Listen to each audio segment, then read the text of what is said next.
Baghdad کے بازار میں ایک حلوائی صبح صبح اپنی دکان سجا رہا تھا کہ ایک فقیر نکلا تو دکاندار نے کہا، بابا جی آؤ بیٹھو۔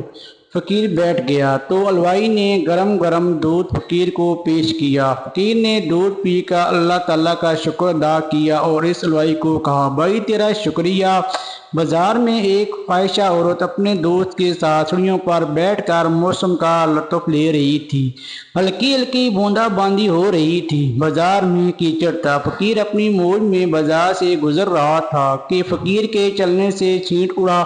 وہ فاحشہ عورت کے لباس پر گر گیا۔ جب یہ منظر فاحشہ عورت کے دوست نے دیکھا تو اسے بہت غصہ آیا۔ وہ اٹھا اور فقیر کے منہ پر تھپڑ مارا اور کہا، فقیر بنے پھرتے ہو، چلنے پھرنے کی تمیز نہیں۔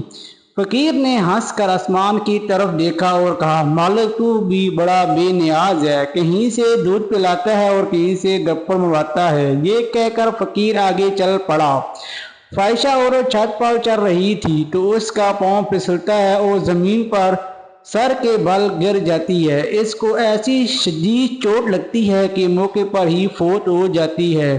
شور مچ گیا۔ فقیر نے آسمان کی طرف منہ کر کے بد دعا دی تھی، جس کی وجہ سے قیمتی جان چلی گئی۔ فقیر ابھی بازار کے دوسرے کونے تک نہیں پہنچ پایا تھا کہ لوگوں نے فقیر کو پکڑ لیا اور کہا، بڑے فقیر بنے پھرتے ہو، حوصلہ بھی نہیں رکھتے ہو۔ فقیر نے کہا، کیا ہوا میاں؟ لوگوں نے کہا کہ تم نے بد دعا دی اور عورت کی جان چلی گئی۔ فقیر نے کہا کہ واللہ میں نے تو کوئی بد دعا نہیں دی تھی۔ تو لوگوں نے ضد کی اور کہا، نہیں تیری بد دعا کا کیا درا ہے؟ جب لوگوں نے ضد کی تو فقیر نے کہا کہ اصل بات پوچھتے ہو تو میں نے کوئی بد دعا نہیں کی، یہ یاروں یاروں کی لڑائی ہے۔ لوگوں نے کہا کہ وہ کیا؟